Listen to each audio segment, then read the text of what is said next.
नमस्ते नमस्ते। नमस्ते। नमस्ते सर। नमस्ते। प्रणाम सिंसे। नमस्ते। प्रणाम सिंसे। प्रणाम प्रणाम शुरू करो। प्रणाम। नमस्ते संसे। नमस्ते नमस्ते। चलिए शुरू करते हैं। हाँ सिंसे।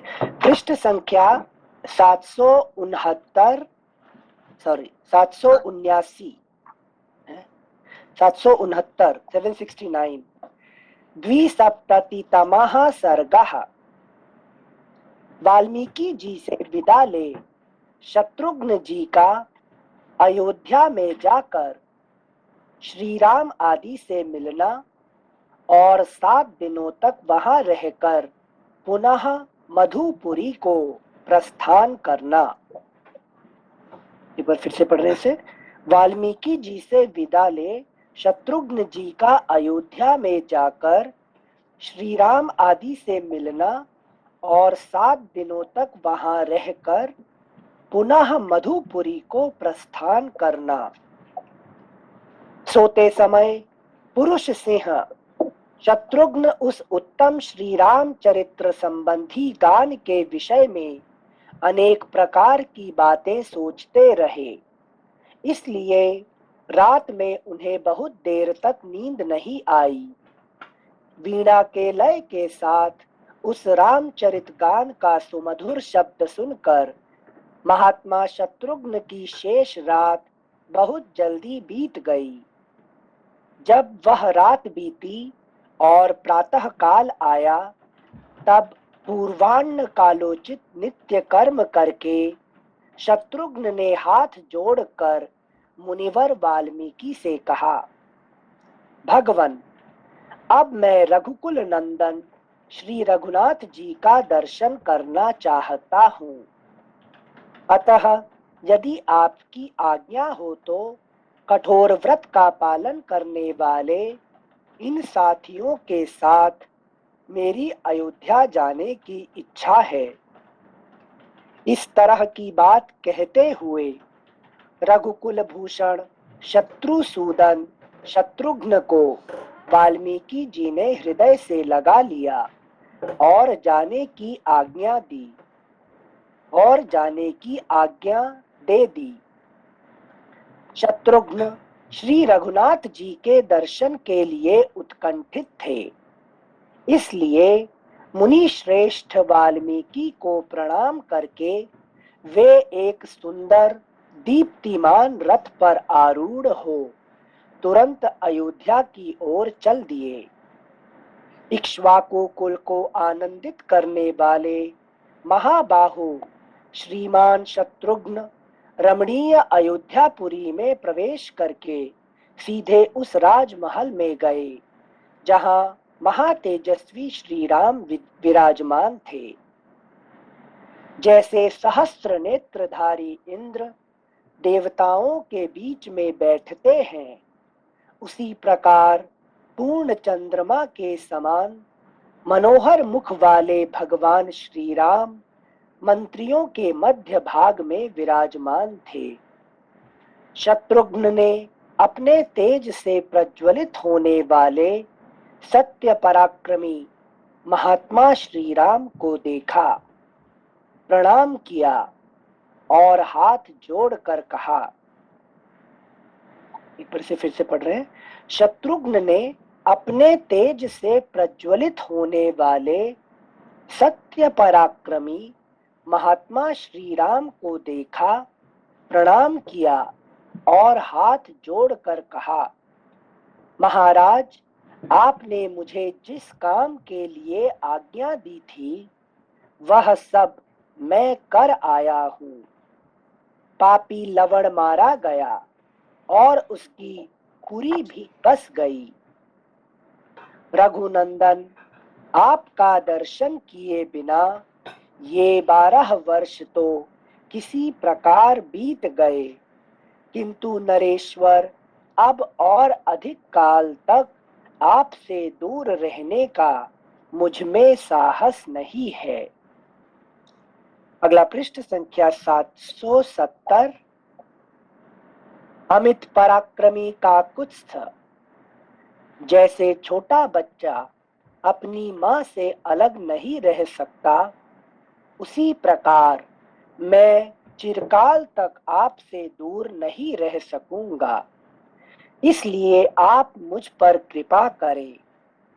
ऐसी बातें कहते हुए शत्रुघ्न को हृदय से लगाकर श्री रामचंद्र जी ने कहा, शूरवीर, विषाद न करो। इस तरह कातर होना क्षत्रियोचित चेष्टा नहीं है। रघुकुल भूषण राजा लोग परदेश में रहने पर भी दुखी नहीं होते हैं। रघुवीर, राजा को क्षत्रिय धर्म के अनुसार प्रजा का भली भांति पालन करना चाहिए। नरश्रेष्ठ वीर, समय समय पर मुझसे मिलने के लिए अयोध्या आया करो और फिर अपनी पुरी को लौट लौट जाया करो। निस्संदेह तुम मुझे भी प्राणों से बढ़कर प्रिय हो, परंतु राज्य का पालन करना भी तो आवश्यक कर्तव्य है। श्लोक संख्या 16 एक बार फिर से पढ़ रहे हैं। निस्संदेह तुम मुझे भी प्राणों से बढ़कर प्रिय हो, परंतु राज्य का पालन करना भी तो आवश्यक कर्तव्य है। अतः काकुत्स्थ, अभी 7 दिन तो तुम मेरे साथ रहो, उसके बाद सेवक, सेना और सवारियों के साथ मथुरापुरी को चले जाना। श्री रामचंद्र जी की यह बात धर्मयुक्त होने के साथ ही मन के अनुकूल थी। श्री रामचंद्र जी की यह बात धर्मयुक्त होने के साथ ही मन के अनुकूल थी। इसे सुनकर शत्रुघ्न ने श्री राम वियोग के भय से दीन वाणी द्वारा कहा, जैसी प्रभु की आज्ञा। श्री रघुनाथ जी की आज्ञा से 7 दिन अयोध्या में ठहर कर महाधनुर्धर ककुत्स कुलभूषण शत्रुघ्न वहां से जाने को तैयार हो गए। सत्य पराक्रमी महात्मा श्री राम भरत और लक्ष्मण से विदा ले शत्रुघ्न एक विशाल रथ पर आरूढ़ हुए। महात्मा लक्ष्मण और भरत पैदल ही उन्हें पहुंचाने के लिए बहुत दूर तक पीछे पीछे गए। तत्पश्चात शत्रुघ्न रथ के द्वारा शीघ्र ही अपनी राजधानी की ओर चल दिए। इस प्रकार श्री वाल्मीकि निर्मित आर्ष रामायण आदि काव्य के उत्तर कांड में 72वां सर्ग पूरा हुआ। अगला अध्याय सिंसे यहाँ ये क्या राम जी मतलब ज्ञान ये दे रहे हैं कि रहना अयोध्या में मेरे साथ रहना उससे ऊपर राजा का कर्तव्य है, तो मैं तो निभा ही रहा हूँ। अब तुम्हारा ड्यूटी अपना एक राज्य हो गया है, तुम यहाँ से अपने राज्य में जाओ। Is he reminding him of the duty or is he intentionally avoiding him? नहीं, देखिए अभी हम लोग यहाँ पे इस धरती पे क्यों आए? जैसे मुक्ति प्राप्त करने के लिए, एनलाइटनमेंट के लिए। नहीं, एनलाइटनमेंट तो एक है, मगर कुछ हमारे कुछ कर्तव्य है, करने लायक कुछ है कि जिस काम करने के लिए हम यहाँ आए। ऑफकोर्स मुक्ति तो है ही है कि नहीं? तो वो काम, अभी मुक्ति तो साधारण मनुष्य के लिए ठीक है, मगर राम जी के लिए तो मुक्ति करने के लिए नहीं आए ना। नहीं, राम और कृष्ण तो क्या मुक्ति पाने के लिए आए हैं क्या? एक निर्धारित कर्म के लिए अवतार लिए। हाँ, जिस कर्म को करने के लिए यहाँ आए उसको जब तक नहीं खत्म करे तब तक वो जा नहीं सकते, ठीक है ना? वो मुक्ति पाने के लिए नहीं आए, ठीक है ना? हाँ। ऐसे राम लक्ष्मण भरत शत्रुघ्न ये जो 4 भगवान के रूप से जो आए हैं यहाँ पे, सबका कुछ ना कुछ कर्तव्य है और वो करने के लिए यहाँ आए। सीता माता भी देखिए उनका साथ में नहीं है अभी, है कि नहीं? हाँ। तो उनका भी कुछ अलग कर्तव्य कर रहे हैं। तो ये हमें समझना चाहिए कि साथ मिल के रह के खाना पीना खाना बैठना ये करना, वो पार्टी के लिए यहाँ नहीं आए है कि नहीं। तो अच्छा जो जो कर्म करने के लिए आए थे ये राम जी उनको रिमाइंड कर रहे हैं, ठीक है ना। तो उसके बदले में अभी वो देखिए बाकी 3 भाई तो साथ में है और एक भाई को वहां से निकाल दिए, उसका पूरा करने के लिए वो कृष्ण अवतार में उसको पूरा करते हैं, ठीक है ना। अच्छा अच्छा, उद्धव साथ में पूरा रह के। ओके ओके ओके ठीक है ना, क्योंकि उनका मन में हमेशा रहा था हाँ। कि भाई मुझे ही क्यों उसने निकाल दिए, है कि नहीं। तो इस सब हाँ 3 हम तो 4 भाई एक साथ पैदा हुए हैं, हाँ। एक साथ रहना चाहिए, ठीक है। भरत जी जब लिया था, मैं भरत के साथ थे, अलग बात है। अभी तो पूरा तीनों ही उसको एक साथ हो गया और एक को बाहर निकाल दिए, है कि नहीं। हाँ हाँ हाँ हाँ। उसका ये उनका मन में अफकोर्स कुछ कहे नहीं है, क्योंकि उनका ये है कि हमने राम भगवान को, है कि नहीं, बड़े भाई को हमने कुछ दुख नहीं देंगे, मगर अपना मन में तो रहा था ना, है कि नहीं। हाँ हाँ हाँ तो हाँ हाँ। उसका भगवान ने पूरा करते हैं, ठीक है ना। सिर्फ उनके साथ पूरा टाइम बिताते हैं उद्धव जी के साथ। उनका उनका पूरा उनका उनका खाना पीना कपड़ा सब कुछ है कि उद्धव को देखेंगे तो क्या है, एग्जैक्ट जो रूप। को मुश्किल पड़ता था कि कौन कृष्णा और कौन उद्धव, है कि नहीं। हाँ हाँ हाँ हाँ। अभी देखिए यहाँ पे तो कम से कम लोगों को पता है ना कि भाई कौन राम और कौन शत्रुघ्न, पता है कि नहीं है, पता है लेकिन सिंह। नो, हाँ। मगर उद्धव के लिए क्या होता है कि वही कपड़ा वही खाना वही रथ वो सब कुछ वही है, ठीक है ना। Thank you Singh. अगला अध्याय 373तमः सर्गः। एक ब्राह्मण का अपने मरे हुए बालक को राजद्वार पर लाना तथा राजा को ही दोषी बताकर विलाप करना। शत्रुघ्न को मथुरा भेजकर भगवान श्री राम भरत और लक्ष्मण दोनों भाइयों के साथ धर्म पूर्वक राज्य का पालन करते हुए बड़े सुख और आनंद से रहने लगे। तदनंतर कुछ दिनों के बाद उस जनपद के भीतर रहने वाला एक बूढ़ा ब्राह्मण अपने मरे हुए बालक का शव लेकर राजद्वार पर आया। वह स्नेह और दुख से आकुल हो नाना प्रकार की बातें कहता हुआ रो रहा था और बार बार बेटा बेटा की पुकार मचाता हुआ इस प्रकार विलाप करता था। हाय, मैंने पूर्व जन्म में कौन सा ऐसा पाप किया था जिसके कारण आज इन आंखों से मैं अपने इकलौते बेटे की मृत्यु देख रहा हूँ। अगला पृष्ठ संख्या 771, श्लोक संख्या 5। बेटा, अभी तो तू बालक था, जवान भी नहीं होने पाया था, केवल 5000 दिन, 13 वर्ष 10 महीने 20 दिन। 5000 दिन फुटनोट। मूल में जो पंच वर्ष सहस्रकम पद आया है, इसमें वर्ष शब्द का अर्थ दिन समझना चाहिए। जैसे सहस्र संवत्सरम सत्रम उपासीत इत्यादि विधि वाक्यों में संवत्सर शब्द दिवस का वाचक माना गया है। फुटनोट टेंस, श्लोक संख्या 5। बेटा, अभी तो तू बालक था, जवान भी नहीं होने पाया था, केवल 5000 दिन, 13 वर्ष 10 महीने 20 दिन की तेरी अवस्था थी, तो भी तू मुझे दुख देने के लिए असमय में ही काल के गाल में चला गया। वत्स, तेरे शोक से मैं और तेरी माता दोनों थोड़े ही दिनों में मर जाएंगे, इसमें संशय नहीं है।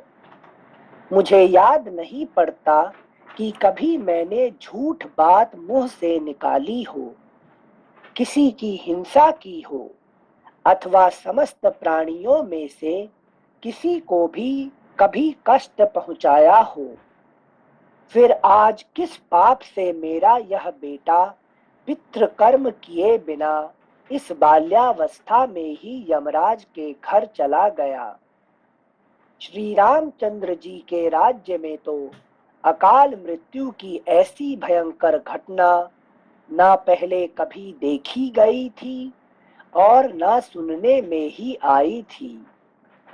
निस्संदेह श्री राम का ही कोई महान दुष्कर्म है, जिससे इनके राज्य में रहने वाले बालकों की मृत्यु होने लगी। दूसरे राज्य में रहने वाले बालकों को मृत्यु से भय नहीं है, अतः राजन, मृत्यु के वश में पड़े हुए इस बालक को जीवित कर दो, नहीं तो मैं अपनी स्त्री के साथ इस राजद्वार पर अनाथ की भांति प्राण दे दूंगा। श्री राम, फिर ब्रह्म हत्या का पाप लेकर तुम सुखी होना। महाबली नरेश, हम तुम्हारे राज्य में बड़े सुख से रहे हैं, इसलिए तुम अपने भाइयों के साथ दीर्घजीवी होवोगे। श्री राम, तुम्हारे अधीन रहने वाले हम लोगों पर यह बालक मरण रूपी दुख सहसा आ पड़ा है, जिससे हम स्वयं भी काल के अधीन हो गए हैं। अतः तुम्हारे इस राज्य में हमें थोड़ा सा भी सुख नहीं मिला। महात्मा इक्ष्वाकु वंशी नरेशों का यह राज्य अब अनाथ हो गया है। श्री राम को स्वामी के रूप में पाकर यहाँ बालकों की मृत्यु अटल है। राजा के दोष से जब प्रजा का विधिवत पालन नहीं होता, तभी प्रजा वर्ग को ऐसी विपत्तियों का सामना करना पड़ता है। राजा के दुराचारी होने पर ही प्रजा की अकाल मृत्यु होती है। सिंसे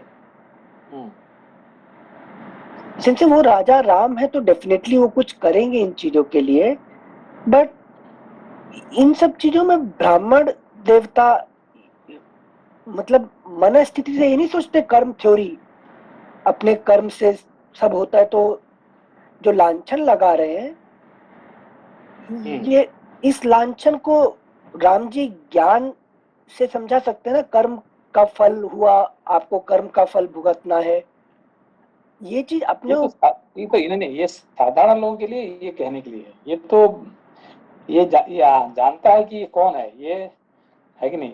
ये जानता है कि अब जैसे तुलसीदास जी क्या करते हैं, हमेशा राम जी को ऐसे ही बोलते हैं कि नहीं बोलते हैं। हाँ, आप इतने महान कह रहे हैं तो फिर क्या मेरा ऐसा हालत क्यों हुआ है कि नहीं। तो हमेशा है कि नहीं, तो तुलसीदास जी हमेशा राम जी को ऐसे ही कहते हैं, ठीक है ना। ये एक जो क्या कहते हैं संबंध रखते ना भगवान के लिए, भगवान के साथ। अच्छा, ये भी एक प्रकार का संबंध है, ठीक है ना। Okay okay. हम जैसे मतलब प्रैक्टिकल सेंस में सोच रहे हैं, जैसे भी कंट्री में जो सिचुएशन रहती है उसमें सारा लांछन एक आदमी पे डाल दिया जाता है, तो अच्छा बनने के लिए और काम करते रहते हैं उस सेंस में। उससे अच्छा कि इससे क्या होता है कि फायदा होता है, ठीक है ना। अच्छा, इससे कि आप हाउ विल यू हैंडल। अब देखिए आपका घर में सारे लोग आपको क्या बता रहे हैं, आप सारे बुरा आपने किए हैं, कभी कहेंगे कि आपने अच्छे किए हैं, है कि नहीं। कभी नहीं। हाँ। है नहीं, इतने कम पैसा लेके आए कि हमारा देखो दूसरे का घर कितना बड़ा घर है, आपका कितने छोटा घर आपने बनाया, ठीक है ना। हाँ। देखो दूसरे को कपड़े कैसे पहनते हैं, हमें कपड़ा कैसे दिया आपने, है कि नहीं। हाँ। तो ऐसे ही हमेशा जो कुछ करता है उनके ऊपर ही सब दोष आता है, ठीक है ना। जो कोई नहीं करता उसके ऊपर क्या दोष आएगा, है कोई कि दोष नहीं। हाँ सिंसे, थैंक यू सिंसे। श्लोक संख्या 17। इसलिए जितने दोष राम जी के ऊपर आए हैं, इतना रावण पर थोड़ी आया, है कि नहीं। रावण को कोई कहा कि भाई तुम्हारे गलत कारण से, है कि नहीं, ऐसे ऐसे हुआ, मतलब सिंसे कोई नहीं कहता, राम जी को पता है। रावण 100% गलत करेगा, पूरा लाइफ जिएगा, लास्ट में मर जाएगा, लेकिन उसको दोषारोपण कुछ नहीं। हाँ, है कि नहीं। Thank you sensei. ये हमने बता रहे थे कि दुर्योधन ने क्या जिंदगी भर राजा बन कर रहा, राज पैलेस में रहा, आखिरी दिन तक राजा होके ही मरा, मगर और स्वर्ग बाकी पहुंच गया। पांडव लोगों ने क्या हुआ? हाँ, जैसे- स्वर्ग भी पहुंच गया। हाँ, और है कि नहीं? तो फिर वो है कि नहीं, वो इन लोग तो जिंदगी भर जंगल में भटकते भटकते रहे, है कि नहीं? क्या क्या करना, पापड़ बेलने पड़ा। तो फिर भगवान को पूजा करे क्या फायदा, है कि नहीं? हाँ, सिंस इसका विधान बताइए। आपने शंका तो डाल दी है, इसका विधान मतलब वो तपस उन्हीं को टेस्ट करते हैं जो उस लायक हैं, जो अधिकारी हैं, ऐसा बोल रहे हैं? नहीं, ये बात ये लास्ट वीक क्या हुआ कि जो अपना क्या बोलते हैं, जो हीरा हीरा जी का बेटी बोलती है उसको कि आपने तो पूरा रोज पूजा पाठ करते हैं, रोजा ये करते हैं, आप तो बाप साहिबा के पास में ये करते, सब मिराकल करते हैं, तो मेरा माँ अभी क्या हालत है, हमारा क्या है हालत हुआ, तो कुछ मिराकल क्यों नहीं करते भगवान तुम्हारा, है कि नहीं? अच्छा। है कि नहीं? तो मिराकल करके दिखाओ ना, तुम्हारे पास तुम्हारा भगवान इतने मिराकल दिखाते हैं, तो कुछ तो करो कि हम मेरा माँ बच जाए, है कि नहीं? क्या अच्छा। हालत पड़ी हुई है कि नहीं? हाँ। तो, तो हमने कहा कि नहीं, ये बात नहीं है कि देखो कि कृष्ण के साथ रहते हुए भी पांडवों का हालत क्या हुआ, है कि नहीं? और दुर्योधन तो हमेशा कृष्ण का गाली देते रहे भी, है कि नहीं? तो भी उन्होंने जिंदगी भर वो राजा ही बन के एंजॉय किया। तो फिर आप एंजॉय करना चाहते हैं तो फिर तो है कि नहीं, भगवान से दूर रहो, है कि नहीं? अच्छा, okay okay okay. Hmm. Thank you sensei. Sensei मतलब दुख मिलना is equal to you are making progress, कि तुम्हें कोई टेस्ट कर रहा है। क्योंकि ऐसे कि दुख मिल रहा है उसका मतलब कि you are going on the right path, ठीक है ना? अरे वाह, थैंक यू सेंसे। कि आपने सुना है कि नहीं, जो कहानी क्या है, जो कुंती। लेकिन शिव जी गए थे वो इसका पास, क्या कहते हैं, जिसका पास गाय सेंसे। हजार गाय, 100 गाय थे, उसका बाद दूध मांगने के लिए गए तो बोला कि तुम भिखमंगा को क्या काम करो, कुछ ये करो, उनको उपदेश देके उनको भेज देते हैं, है कि नहीं? शिव जी कहते हैं कि तेरा अभी 1000 गाय है ना, अभी क्या 100 गाय 1000 गाय बन जाए, ठीक है ना? उसको आशीर्वाद दे के चले जाते हैं। अच्छा। दूसरा इसका एक गाय था, तो उसने सारे दूध दे दिया, तो कहते तेरा गाय मर जाए, है कि नहीं? ये क्या बात है भाई, है कि नहीं? तो यही, क्योंकि ये गाय के लिए उसने है कि नहीं पड़ा हुआ है, तो गाय मर जाए तो कम से उसका मुक्ति हो जाएगा, ठीक है ना? अरे वाह, थैंक यू सेंसे। नमस्ते सेंसे। सेंसे एक नमस्ते, क्वेश्चन। नमस्ते। सेंसे दुर्योधन जैसे आपने बोले कि वो तो पूरा लाइफ एंजॉय किया, बट फिर से उसको स्वर्ग में कैसी जगह मिल गई, बट उसने मतलब कुछ अच्छा काम तो किया नहीं था। नहीं, देखिए, उसने इसको इसीलिए मिला है कि उस जब मरा है ना, तो एक क्षत्रिय क्या करता है, युद्ध करके जब मरता है तो उसको अपने आप स्वर्ग गति हो जाता है कि नहीं? अच्छा, मतलब उसने युद्ध पीठ करके। खाया। अच्छा, ठीक है ना? समझ। हाँ हाँ, हम्म। Thank you sensei. और सेंसे आपने ये भी बोले थे कि जो कृष्ण जी का जो दोस्त होता है वो उनको याद करेंगे तो 7 जन्म में मतलब अच्छी की प्राप्ति होती है, बट लेकिन अगर एनिमी होते हैं तो 3 जन्म में उनका उद्धार हो 3 जाता जन्म है। में, हाँ, उधार हो जाता है, ठीक है ना? क्योंकि उनको एनिमी होने से क्या होता है कि आप उनके बारे में हर हमेशा वक्त सोचते हैं, है कि हाँ, नहीं? दोस्त बनने से क्या होता है कि कभी कभी सोचते हैं, ठीक है ना? समझ। You thank you you sensei. think about your friend once in a while, but you think about your enemy all the time, all the ठीक है ना? Time. Thank you sensei. Thank you sensei, thank you Manila ji. श्लोक संख्या 17। अथवा नगरों तथा ये दुर्योधन ज्यादा कृष्ण के बारे में सोच रहा था कि भीम भीम सोच रहा था? दुर्योधन कौन? Sensei Duryodhan sense.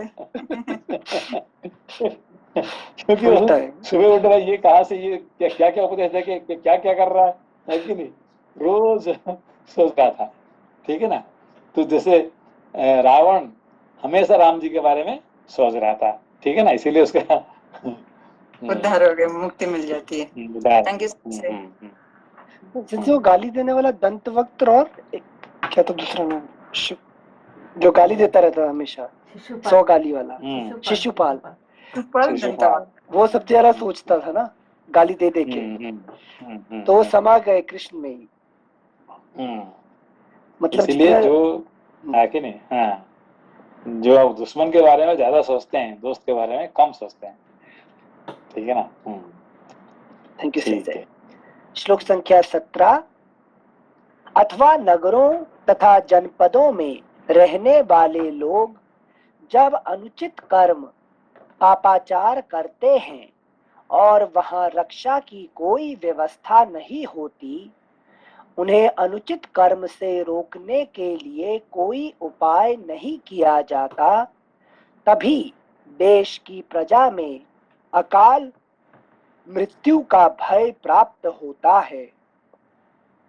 अतः यह स्पष्ट है कि नगर या राज्य में कहीं राजा से ही कोई अपराध हुआ होगा, तभी इस तरह बालक की मृत्यु हुई है, इसमें कोई संशय नहीं है। इस तरह अनेक प्रकार के वाक्यों से उसने बारंबार राजा के सामने अपना दुख निवेदन किया और बारंबार शोक से संतप्त होकर वह अपने मरे हुए पुत्र को उठा उठाकर हृदय से लगाता रहा। इस प्रकार श्री वाल्मीकि निर्मित आर्ष रामायण आदि काव्य के उत्तरकांड में 73वां सर्ग पूरा हुआ। अगला पृष्ठ संख्या 772, अध्याय 74तमः सर्गः। नारद जी का श्री राम से एक तपस्वी शूद्र के अधर्माचरण को ब्राह्मण बालक की मृत्यु में कारण बताना। एक बार फिर से पढ़ रहे से। नारद जी का श्री राम से एक तपस्वी शूद्र के अधर्माचरण को ब्राह्मण बालक की मृत्यु में कारण बताना। श्लोक संख्या 1। महाराज श्री राम ने उस ब्राह्मण का इस तरह दुख और शोक से भरा हुआ वह सारा करुण क्रंदन सुना। इससे वे दुख से संतप्त हो उठे। उन्होंने अपने मंत्रियों को बुलाया तथा वशिष्ठ और वामदेव को एवं महाजनों सहित अपने भाइयों को भी आमंत्रित किया। तदनंतर वशिष्ठ जी के साथ 8 ब्राह्मणों ने राजसभा में प्रवेश किया और उन देवतुल्य नरेश से कहा, महाराज आपकी जय हो। उन 8 के नाम इस प्रकार हैं: मार्कंडेय, मौदगल्य, वामदेव, काश्यप, कात्यायन, जाबाली, गौतम तथा नारद। इन सब श्रेष्ठ ब्राह्मणों को उत्तम आसनों पर बैठाया गया। वहां पधारे हुए उन महर्षियों को श्री रघुनाथ जी ने हाथ जोड़कर प्रणाम किया और वे स्वयं भी अपने स्थान पर बैठ गए। फिर मंत्री और महाजनों के साथ यथा योग्य शिष्टाचार का उन्होंने निर्वाह किया। उद्दीप्त तेज वाले वे सब लोग जब यथास्थान बैठ गए, तब श्री रघुनाथ जी ने उनसे सब बातें बताई और कहा, यह ब्राह्मण राजद्वार पर धरना दिए पड़ा है। ब्राह्मण के दुख से दुखी हुए उन महाराज का यह वचन सुनकर अन्य सब ऋषियों के समीप स्वयं नारद जी ने यह शुभ बात कही। राजन, जिस कारण से इस बालक की अकाल मृत्यु हुई है वह बताता हूँ, सुनिए। रघुकुल नंदन नरेश, मेरी बात सुनकर जो उचित कर्तव्य हो उसका पालन कीजिए। राजन, पहले सत्य युग में केवल ब्राह्मण ही तपस्वी हुआ करते थे। पहले सत्य युग में केवल ब्राह्मण ही तपस्वी हुआ करते थे। महाराज, उस समय ब्राह्मण इतर मनुष्य किसी तरह तपस्या में प्रवृत्त नहीं होता था। वह युग तपस्या के तेज से प्रकाशित होता था। उसमें ब्राह्मणों की ही प्रधानता थी। उस समय अज्ञान का वातावरण नहीं था, इसलिए उस युग के सभी मनुष्य अकाल मृत्यु से रहित तथा त्रिकालदर्शी होते थे। सत्य युग के बाद त्रेता युग आया। इसमें सुदृढ़ शरीर वाले क्षत्रियों की प्रधानता हुई और वे क्षत्रिय भी उसी प्रकार की तपस्या करने लगे।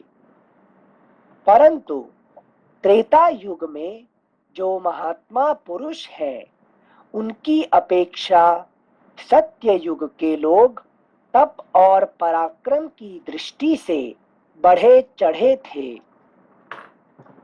परंतु त्रेता युग में जो महात्मा पुरुष हैं, उनकी अपेक्षा सत्य युग के लोग तप और पराक्रम की दृष्टि से बढ़े चढ़े थे। इस प्रकार दोनों युगों में से पूर्व युग में जहाँ ब्राह्मण उत्कृष्ट और क्षत्रिय अपकृष्ट थे, वहाँ त्रेता युग में वे समान शक्तिशाली हो गए। तब मनु आदि सभी धर्म प्रवर्तकों ने ब्राह्मण और क्षत्रिय में एक की अपेक्षा दूसरे में कोई विशेषता या न्यूनाधिकता न देखकर सर्वलोक सम्मत चातुर्वर्ण्य व्यवस्था की स्थापना की। त्रेता युग वर्णाश्रम धर्म प्रधान है। त्रेता युग वर्णाश्रम धर्म प्रधान है। वह धर्म के प्रकाश से प्रकाशित होता है। वह धर्म में बाधा डालने वाले पाप से रहित है। इस युग में अधर्म ने भूतल पर अपना एक पैर रखा है।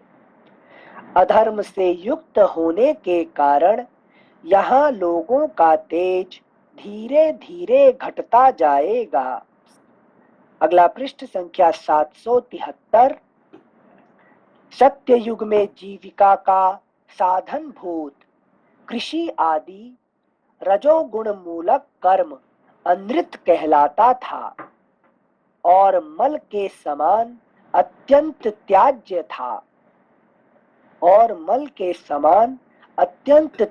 था।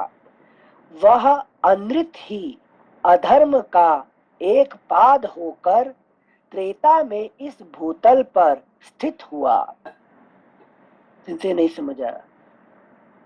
ये अनृत मतलब कर्म अनृत कहलाता था। अमृत मतलब जो असत्य है ना, असत्य को। अच्छा, रित जो नहीं है। Okay okay okay. हाँ, जो रित नहीं है। तो जो रित और सत्य और रित में फर्क क्या है? असत्य नहीं कहे कि उसको अनुचित क्यों कहा गया? सत्यम वद प्रियम वद रितम वद। रित जब जो सबके लिए सत्य हो, ये सत्य मतलब सिर्फ मेरे लिए सत्य जो सत्य होता है, इवन जो लोकल सत्य भी होता है, ठीक है ना। अच्छा, फिर लोकल सत्य भी होता है, जो कि जो रित होता है, ये परम सत्य है, जो शास्त्र सम्मत सत्य को रित कहा जाता है कि नहीं? अच्छा, तो रित मतलब सत्य, मतलब परम सत्य है, जो शास्त्र सम्मत, शास्त्र जिसको जो डिक्लेयर करता है कि ये सत्य है, ठीक है ना। हाँ, और साधारण सत्य मतलब क्या है कि तो साधारण चीज जो है ना, तो ये सत्य ये हो गया, मतलब काल के अंदर आएगा, स्थान काल पात्र में बदल सकता है, पर ये त्रिकाल है अधापि कुछ रितम मतलब ट्रूथ रहता है हमेशा ही, सारे काल। जैसे फॉर एग्जाम्पल है कि नहीं, वो suppose you say that okay, देखो यार हमारे जो साथ में आता ना, वो दारू पी के बैठा हुआ है कि नहीं? हाँ। तो सत्य है कि नहीं? ये वो तो दारू पिया है कि नहीं? ये सत्य है कि नहीं? सत्य तो है। हाँ। मगर इसको बोल के हमारा फायदा क्या है? हाँ। है कि नहीं? हाँ। वो दारू पी के बैठा हुआ है, उसने ये किया है, वो उसने वैसा कर रहा है, उसको आप गाली दे रहे हैं।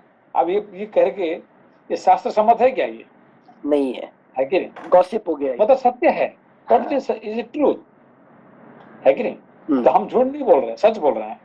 और ये सच और नृत्य में यही फर्क है कि नहीं? भाई ठीक है, वो आपने जो कह रहे हैं सच कह रहे हैं, वो उसका कोई मतलब ही नहीं है ना, है कि नहीं? सिंचे जो मतलब का कॉन्सेप्ट बता रहे हैं वो कॉन्टेक्स्ट मतलब टाइम के हिसाब से बोलते हैं या फिर इटर्नल जो स्क्रिप्चरल सपोर्ट? नहीं, अभी देखिए, अभी जस्ट अभी बात कर रहे हैं कि ये कि ये चलो भाई, चलो रामायण पढ़ेंगे, ठीक है ना? मैं आपको कह रहा हूँ चलो रामायण पढ़ेंगे।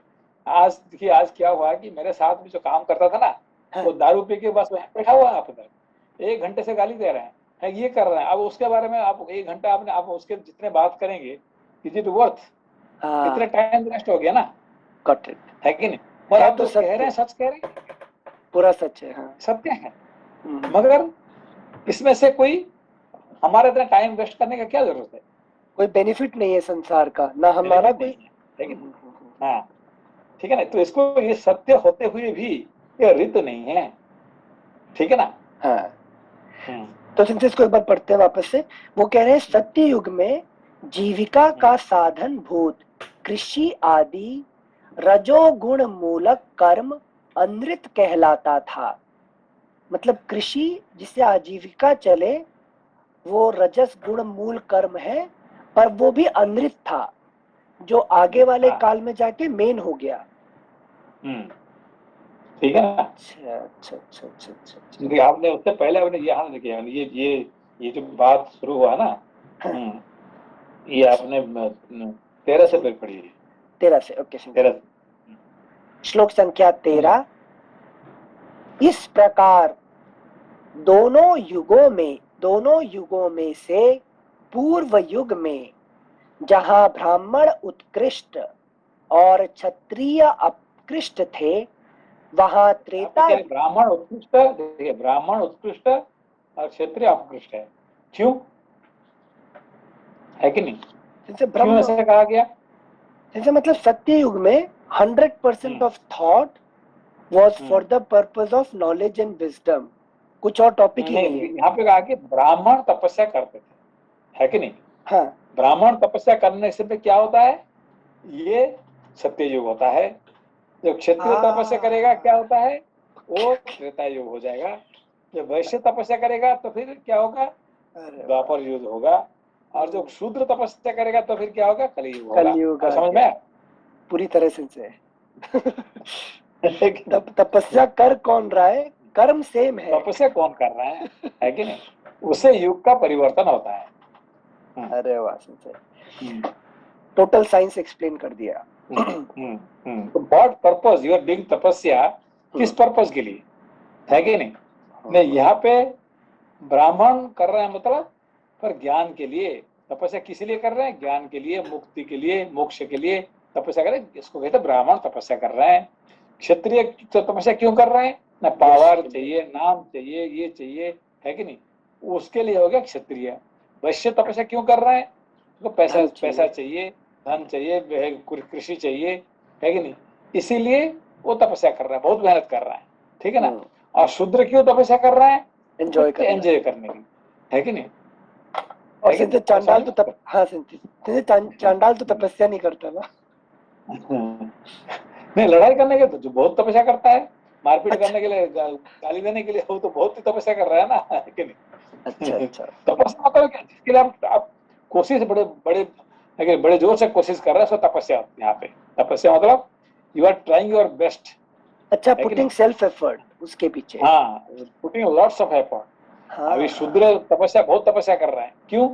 मैं जितने मेहनत करूंगा इतने पैसा मिलेगा तो मैं दारू पीऊंगा जाके, है कि नहीं? I will enjoy my life, मुझे पैसा चाहिए, है कि नहीं? मैं दिन में 18 घंटा काम कर रहा हूँ, क्यों? So that I can enjoy my life. समझ में तो? Yes sensei, thank you sensei. श्लोक संख्या 13 से कंटिन्यू करते हैं एक बार। इस प्रकार दोनों युगों में से पूर्व युग में जहां ब्राह्मण उत्कृष्ट और क्षत्रिय अपकृष्ट थे, वहां त्रेता युग में वे समान शक्तिशाली हो गए। यहाँ पे क्या? त्रेता युग में ब्राह्मण और क्षत्रिय बराबर हो गए, है कि नहीं? अभी समझ रहे हो इसको बात को? जैसे मतलब ब्राह्मण का पतन हुआ क्या उस हिसाब से? हाँ, पतन हुआ, मतलब कि क्षत्रिय और बराबरी हो गए, ठीक है ना? अच्छा, हम्म, मतलब यहाँ हम्म। क्षत्रिय ऊपर उठ गए या उत्कृष्ट हो गए या ब्राह्मण नीचे गिर गए, ये नहीं समझ पा रहे अभी। बराबर मतलब वो कॉन्सेप्ट देखिए, ये बात है कि ब्राह्मण क्यों तपस्या कर रहा था? फॉर विजडम, सतयुग में और completely wisdom, knowledge and wisdom. सत्य युग के लिए, नॉलेज फॉर विजडम के लिए तपस्या कर रहा था, ठीक है ना? हाँ, क्षत्रिय क्यों तपस्या कर रहा है? यश के लिए, ऐश्वर्य, हाँ, पावर। हाँ, नाम चाहिए मुझे, मुझे है कि नहीं? मैं इतने तपस्या, मैं इतने कोशिश करूंगा तो मुझे इतने नोबल प्राइज मिल जाएगा, मदर हाँ, टेरेसा फिलोसफी हो जाएगा, है कि नहीं? हाँ, तो मुझे इतने करने से मुझे वो मिल जाएगा, है कि नहीं? हाँ, तो नाम, यश, इसके लिए वो तपस्या कर रहा है, ठीक है ना? हाँ, तो ये जो क्या कहते हैं, त्रेता युग में तो इनका भी तपस्या करने लगे, जितना ब्राह्मण करता है इतना क्षत्रिय भी कर रहा है कि अच्छा, नहीं? ये तो बराबरी हो गया, ठीक ओके है ना? ओके, हाँ संजय। हम्म।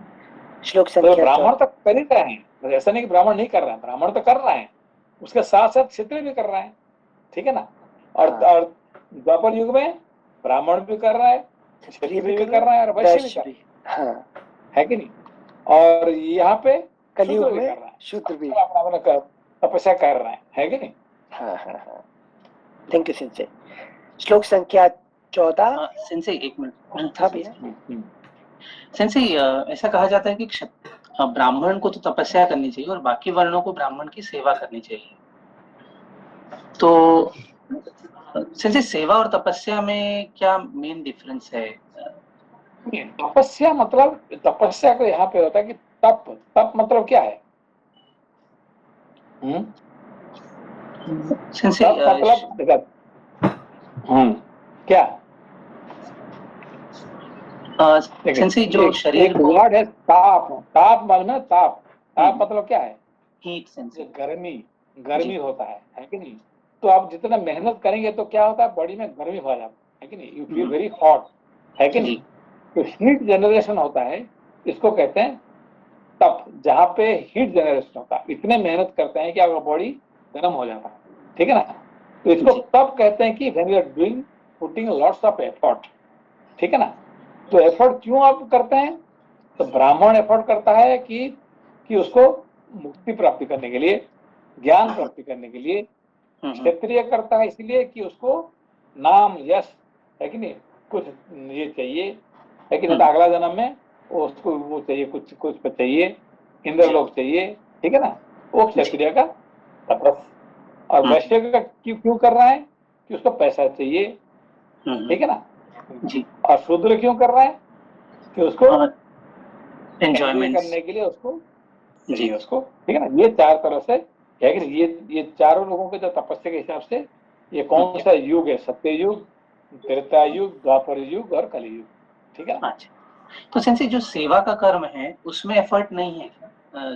बस मतलब इसलिए पूछ रहे सेवा, हैं कि सेवा मतलब क्या है कि सेवा मतलब when you are doing your duty, यहाँ पे ड्यूटी को सेवा कहते हैं, है कि नहीं? तो doing duty and doing tapas is two different things, है कि नहीं? तो आप अपना आज क्या अपना काम किए हैं, नौकरी आपने गए आप इसको ये के जो doing duty, but you are not doing tapas. आप अपना क्या कर रहे हैं? ड्यूटी कर रहे हैं, है कि सेवा कर रहे हैं, मगर उसको तपस्या नहीं कर रहे हैं। अभी समझे तपस्या और सेवा का फर्क क्या है? सेंसेई छोटा सा डाउट है कि हम लोग भी एफर्ट बहुत डाल रहे हैं। हमारा ऑब्जेक्टिव, जैसे आपने बताया कि हमारा ऑब्जेक्टिव तो पैसा कमाना है, ये सब है, तो हम उसमें एफर्ट डाल रहे हैं। तो वो जो एफर्ट डालना है ये वो गलत है, नहीं ये गलत है। सुनिए ये जी जो आपने कहा ना कि जी हमने एफर्ट डाल रहे हैं, हम्म ये एफर्ट डालना ही ये गलत आइडिया है। This is the point here, है कि नहीं? कि एफर्ट डालने का कोई जरूरत नहीं है। आप जो जो जो नौकरी करते हैं, जो काम करते हैं, उसके लिए एफर्ट डालने का ये जरूरी नहीं है कि नहीं? ये कैसे करना चाहिए कि बस just do it your duty, सेवा करते जाओ, ड्यूटी करते जाओ, एफर्ट डालने का जरूरत नहीं है कि नहीं? क्यों? बिना एफर्ट से आपका ये काम हो सकता है। अभी मेरी बात समझ में आया आपको? तो एफर्ट कहाँ डालना है?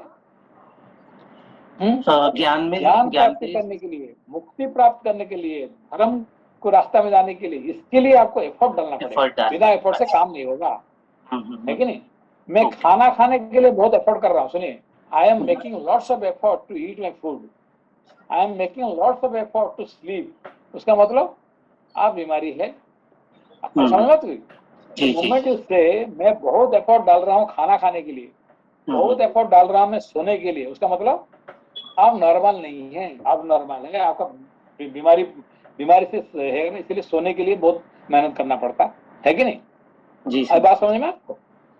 जी तो कभी मत सिंसे कहना कि ज्ञान मैं के खाने लिए जो बहुत है एफर्ट डाल रहा ज्ञान प्राप्त करने के लिए हूं। एफर्ट का जरूरत है, पर हाँ, किसी और चीज के लिए एफर्ट का जरूरत है नहीं। जरूरत है ही नहीं, यही बात है। अच्छा क्यों? अच्छा। वो प्रारब्ध में है, वो अपने आप हो ही जाएगा। जैसे कि मैंने अपने एग्जाम्पल दिया, आपने खाना खाने के लिए एफर्ट करते हैं क्या? एफर्ट डालते हैं? नहीं करते सिंसे। सोने के लिए एफर्ट डालते हैं? नहीं सिंसे।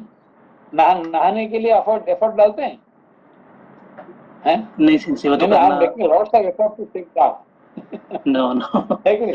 हाँ, ये गंगा स्नान करने के लिए एफर्ट डाल रहे हैं। ये बोलिए कि मैं गंगा स्नान करने के लिए बहुत, क्योंकि यहाँ से वहाँ ऋषिकेश तक जाना और ठंडा, वहाँ बहुत ठंड पानी में नहाना, ये करना, वो एफर्ट डालने होता है, डेफिनेटली, है कि नहीं? पर घर में और गर्म पानी में बाथरूम में नहा रहे हैं, एफर्ट डाल रहे हैं क्या उसमें से? नहीं समझो कि सेवा और तपस के फर्क। हाँ हाँ, ये चीज समझे सिंसे। हाँ। तो सिंसे जो यहाँ पे जो श्लोक नंबर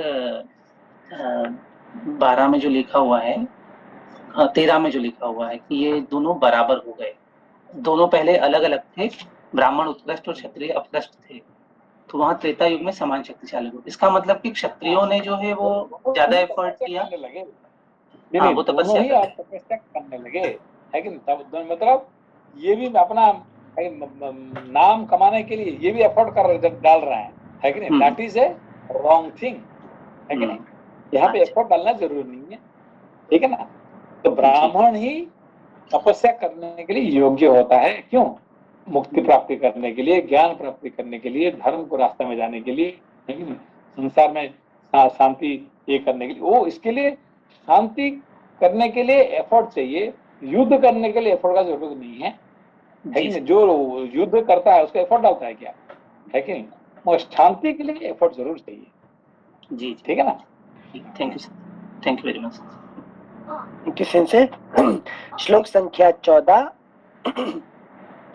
तब मनु आदि सभी धर्म प्रवर्तकों ने ब्राह्मण और क्षत्रिय में एक की अपेक्षा दूसरे में कोई विशेषता या न्यूनाधिकता न देखकर सर्वलोक सम्मत चातुर्वर्ण्य व्यवस्था की स्थापना की। किसके बारे में बात कह रहे हैं? ये मनुस्मृति के बारे में कह रहे हैं, ठीक है ना? हाँ सिंचे यहाँ पर ब्राह्मण और क्षत्रिय में कुछ डिफरेंस नहीं देखा, तो इन दो का तो समझ में आया, लेकिन इसके बेसिस पे चातुर्वर्ण्य की व्यवस्था कर दी। मतलब उसी वक्त ज्ञान आ गया था, ये दो कैटेगरी है तपस्या करने वाले, लेकिन वैश्य और शूद्र। देखिए अभी सत्य युग में चातुर्वर्ण नहीं था, सब ब्राह्मण ही थे। अभी देखिए ब्रह्मा जी जिसको पैदा किए हैं, ये सब क्या है? ये सब ब्राह्मण ही थे। ब्रह्मा जी किसी को पैदा नहीं किए शूद्र करके, ठीक है ना? शूद्र बाद में, ये रावण कुंभकर्ण ब्रह्मा जी पैदा नहीं किए थे। समझ बात को? समझ गए। ये रावण कुंभकर्ण तो हिरण्यकश्यप हिरण्याक्ष ये ब्रह्मा जी का पैदा नहीं हुए, ठीक है ना? तो ब्रह्मा जी जितने पैदा किए हैं सब ब्राह्मण ही है। अभी समझ को? तो सत्य युग में सब ब्राह्मण ही थे। अभी समझ में आपको? हाँ सिंचे, मतलब वर्ण की कुछ था ही नहीं, जरूरत ही सब लोग का मेल कर भी तपस्या। हाँ। तो सत्य युग में कौन थे? सारे ब्राह्मण ही थे, है कि नहीं? वहां पे ना क्षत्रिय था, ना वैश्य था, शूद्र था, सब ब्राह्मण ही थे, सब तपस्या कर रहे थे, ठीक है ना? Thank you sensei. श्लोक संख्या 14।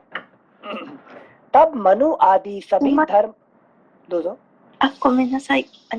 先生、This is a little extension of Manish-san question maybe, but you are taking, for example, job interview, and your job is decided by your prarabdha karma, right? But if you are meeting people, like you think you determined to give whatever the best you can do. It's like a effort, but in truth it is already decided, like you are doing that job or not. So in that case, like what should be your attitude? Like, because I have to teach like kids from now on, what is going to be your attitude in the job interview. Of course, for them, I don't know if the teaching of the scriptural teaching is the right fit 100%, but I want to know the when you go to a job interview, when you go for interview for a job, okay, don't make much effort. Just simple go, just talk simply, and you are just simply, just not, because the simple is the best. Okay, so don't try to make a big vertical show. Okay, the other person who is sitting there, that person will judge you immediately. Okay, you are making, so making lots of effort is called, it is asatya. Okay, here what is the topic here? So if you go to a job for interview and you speak lots of things, okay, then that will become, it will be judged as a lie. Okay. Okay. What have you studied? I have already passed doctorate. I am already doctorate. Okay, this is a great thing, but are you doctorate? Like, so that means you are telling a lie. Just say, okay, I am only I am only a graduate. Okay, I am just this thing. Okay, I tried my best. Okay, so you speak naturally without making effort. You are passed. You make lots of effort, then it will be lie. Okay. Okay. Thank you very much, Sensei. Thank you, Anil-san. Thank you, Tabi-san. Consulting charges to Sensei. Thank you, Sensei. श्लोक संख्या 14। तब मनु आदि सभी धर्म प्रवर्तकों ने ब्राह्मण और क्षत्रिय में एक की अपेक्षा दूसरे में कोई विशेषता या न्यूनाधिकता न देखकर सर्वलोक सम्मत चातुर्वर्ण्य व्यवस्था की स्थापना की। त्रेता युग वर्णाश्रम धर्म प्रधान है। देखिए यहाँ पे चातुर्वर्ण कब सृष्टि हुआ? त्रेता युग में। त्रेता में। यहाँ पे हमको समझना चाहिए, ये सत्य युग में 4 वर्ण नहीं था, है कि नहीं? ये त्रेता युग में शुरू हुआ है, ठीक है ना? Thank you sir. भैया जी नमस्कार। जैसे सतयुग में जो राजा हुआ करते थे, तो वो क्या क्षत्रिय नहीं थे, वो भी ब्राह्मण राजा थे या? वो भी ब्राह्मण थे, उसको उनको राजर्षि कहा जाता है, इसलिए इनको क्या कहा जाता है? राजर्षि, राजा नहीं। राजा तो बाद में त्रेता युग में राजा हुए हैं, सत्य युग में उनको राजर्षि और ऋषि थे, है कि नहीं? राजा का काम करते थे ऋषि। जैसे जनक जी को आपने क्या कहेंगे? क्षत्रिय कहेंगे कि ब्राह्मण कहेंगे? जनक जी को आप क्या कहेंगे? ब्राह्मण कहेंगे कि क्षत्रिय कहेंगे, है कि नहीं? क्योंकि वो कोई भी ब्राह्मण से ज्यादा थे, है कि नहीं? इसीलिए परशुराम जी जब आते थे, उनको कुछ नहीं कहते थे, उनको सलाम करके जाते थे, लेकिन बाकी सबको तो मारते थे, है कि नहीं? परशुराम जी क्या करते थे? क्षत्रियों को दंड देते थे। तो उनका सामने ये जनक जी बैठे हुए हैं, तो उनको कुछ कहते थे क्या? नहीं। क्यों? कि जो काम ब्राह्मण नहीं कर पाते थे उससे ज्यादा करते थे जनक महाराज, है कि नहीं? ये परशुराम जी खुद स्वयं साक्षी है कि नहीं? तो इसीलिए उनको कुछ नहीं कहते, उनको उल्टा उनको धन्यवाद देते थे, है कि नहीं? क्योंकि ये जनक जी का स्पेशलिटी है। तो इसीलिए जो क्या कहते हैं, सत्ययुग का जो राजा है उनका राजा नहीं कहा जाता, उनका राजर्षि कहा जाता, ठीक है ना? अच्छा, हाँ भाई। तो भाई इस तरीके से तो योगी जी भी राजर्षि हुए क्या? हाँ जरूर, क्योंकि ये मैं तो समझता हूँ कि भाई उनसे बड़ा राजर्षि कोई है ही नहीं है कि नहीं? बहुत बड़ा राजर्षि है कि नहीं? सन्यासी का ड्रेस पहन के, है कि नहीं, जो एक राज्य के ऐसे ऐसे उदंड राज्यों को शासन कर रहे हैं, और ये अच्छे से शासन कर रहे हैं। ये तो नहीं कि कोई ये कर रहे हैं, ये तो भाई राजर्षि जरूर है कि नहीं? ये ऋषि होके राजा राजा गद्दी में बैठे हुए हैं, ये तो महान ऋषि है कि नहीं? तो उल्टा तो हम तो समझते कि ये मोदी से भी योगी योगी आगे है कि नहीं? चलिए भगवान को और बल दे कि और आगे बहुत अच्छे काम करे, है कि नहीं? धन्यवाद भैया जी। थैंक यू भैया। श्लोक संख्या 15। त्रेता युग वर्णाश्रम धर्म प्रधान है, वह धर्म के प्रकाश से प्रकाशित होता है। वह धर्म में बाधा डालने वाले पाप से रहित है। इस युग में अधर्म ने भूतल पर अपना एक पैर रखा है। अधर्म से युक्त होने के कारण यहाँ लोगों का तेज धीरे धीरे घटता जाएगा। सिंसे एक मिनट, सिंसे इसका मतलब है सत्य युग में जब टॉपिक वाज ऑलवेज सब ब्राह्मण ही है, तो वहां पर धर्म और अधर्म का भी कोई टॉपिक नहीं था ना उस टाइम तक।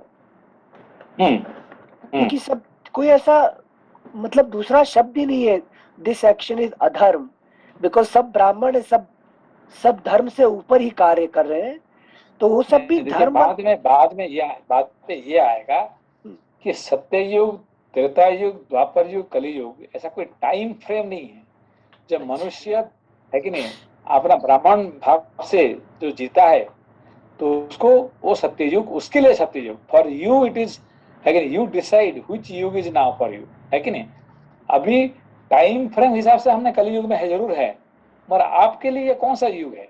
सत्ययुग। Do you want to live in Satyayug और do you want to live in Kaliyug? That is you have to decide. It's always in Satyayug. हाँ, that you have to decide, अच्छा, है कि नहीं? तो जैसे है कि मैंने जनक जी कौन सा युग में थे? पूर्णतया सत्ययुग में, ऑल द टाइम वो सत्ययुग में, but in physically he was in Treta Yug, क्योंकि राम जी के समय थे but he was practically he was in वेटी। कोई भी ऋषि महर्षि, सब ऋषि महर्षि कहाँ जाते थे मिलने के लिए? जनक जी को मिलने के लिए जाते थे, है कि नहीं? तो अवतार पुरुष माता सीता भी उनका पास जबरदस्ती जाके उनका बेटी बन गई, है कि नहीं? राम जी उसका दामाद बन गए, है कि नहीं? तो सब है ऐसे महान है कि थे, है कि नहीं? Thank you sensei, thank you. श्लोक संख्या 15। त्रेता युग वर्णाश्रम धर्म प्रधान है, वह धर्म के प्रकाश से प्रकाशित होता है। वह धर्म में बाधा डालने वाले पाप से रहित है। इस युग में अधर्म ने भूतल पर अपना एक पैर रखा है। अधर्म से युक्त, यहाँ पे एक अधर्म ने क्या किया? एक पैर रखा। कब? त्रेता युग में। लेकिन सत्य युग में उसका पैर नहीं रख सकता, अधर्म का जगह नहीं है कि नहीं? तो 100% धर्म ही है। उसका मतलब अपना नंदी जी 4 पैर में वहीं पे खड़े हुए हैं, 4 पैर, इसलिए अधर्म का कोई जगह ही नहीं है कि नहीं? तो त्रेता युग में क्या होता? त्रे मतलब 3 पैर में है और 1 पैर में जगह पकड़ लिया, कौन? अधर्म। द्वापर 2 पैर में, द्वापर मतलब 2 पैर वाले, 2 पैर में नंदी जी खड़े हुए हैं, धर्म, और 2 पैर अधर्म ले लिया, समझ लो? हाँ, फिर कलियुग में क्या होगा? 3 पैर पकड़ लिया अधर्म ने और 1 पैर पकड़ा हुआ है धर्म ने। ये कलियुग है कि नहीं? हाँ से। और वो शिव जी को ढूंढ रहे हैं ज्ञान वापी में।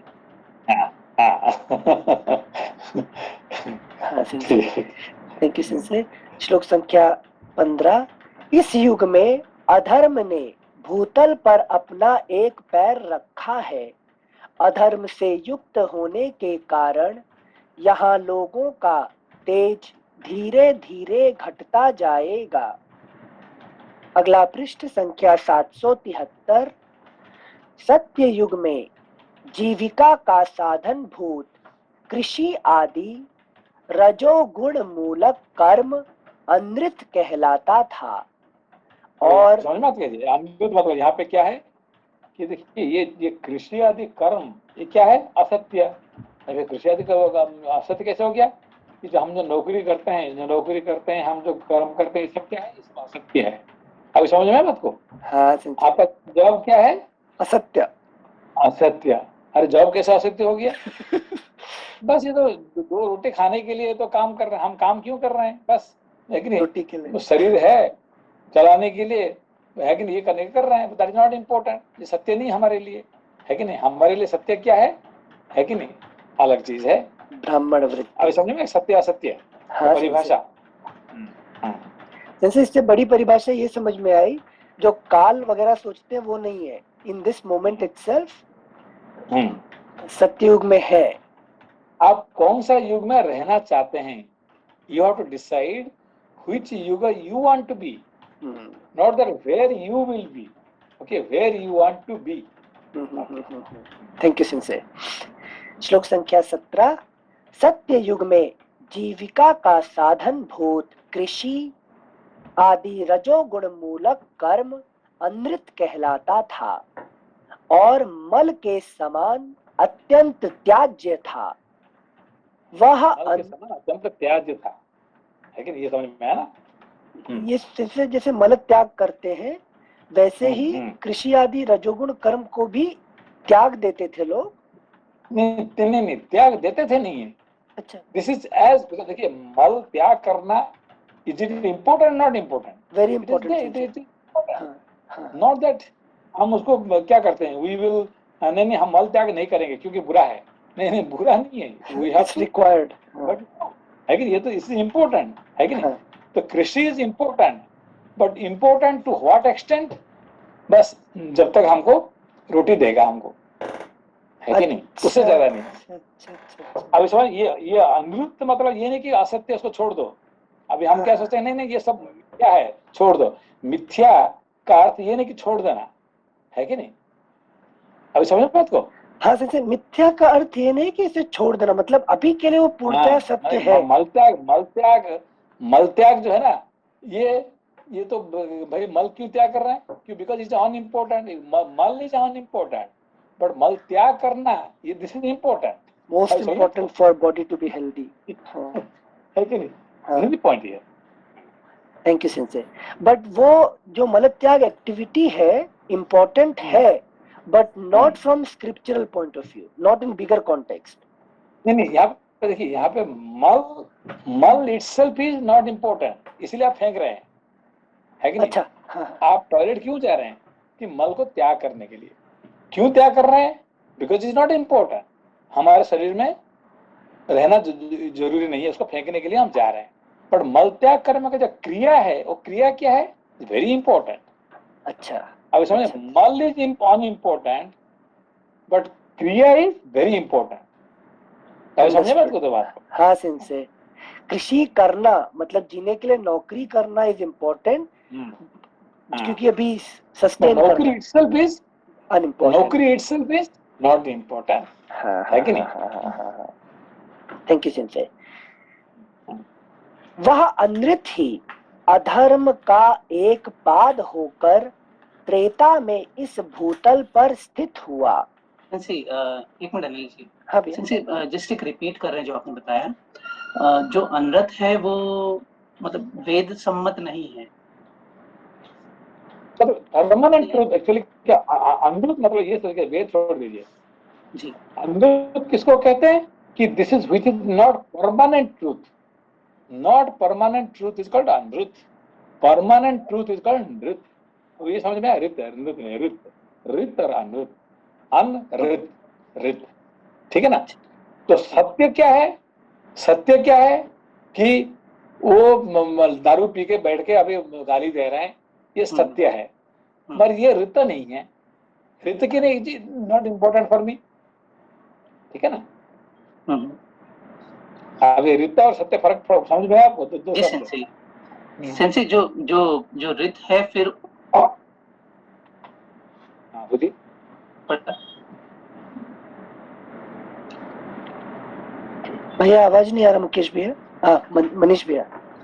हेलो, अभी आ रहा है? हाँ आ अनिल रहा जी? है, हाँ आ रहा है। हाँ, सिंसिटी, जैसे आपने बताया कि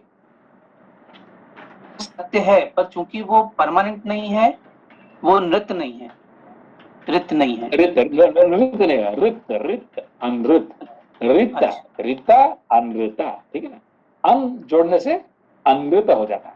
अनृत। रिता अनृता, रिता मतलब क्या है? जो परमानेंट ट्रूथ है उसको रिता कहते हैं, ठीक है, जो permanent permanent truth. Essence, permanent truth. हाँ हाँ, लेकिन जी, अभी हमारा शरीर क्या है? हमारा शरीर क्या है? अनृत एसेंस। अनृत, मगर ये मिथ्या नहीं है। मतलब ये शरीर है, इट्स इम्पोर्टेंट। हमको खाना खाना चाहिए, पीना चाहिए, सोना चाहिए, सब कुछ करना चाहिए, जानते हुए भी ये शरीर अनृत है कि नहीं? आत्मा क्या है? वो रित आत्मा है, रित है। अनृत है, आत्मा अनृत है, शरीर अनृत है। अब ये समझ में आपको? अच्छा अच्छा अच्छा, जी सेंसे जी, समझे सेंसे। Thank you sense. श्लोक ठीक संख्या है, बंद करते हैं फिर क्या? कल कल कल पढ़ते हैं। यस सेंसे, यहीं से पढ़ेंगे दोबारा। नमस्ते। प्रणाम क्योंकि सेंसे। ये किसका वाणी है? प्रणाम ये वाणी किसका है? मनु। नहीं नहीं नहीं, ये नारद मुनि पढ़ा रहे हैं, लेकिन नारद तो हर मुनि, हाँ। है ना, ये बहुत इंपॉर्टेंट चीज है। ठीक है। Thank you sensei. नमस्ते सर। प्रणाम।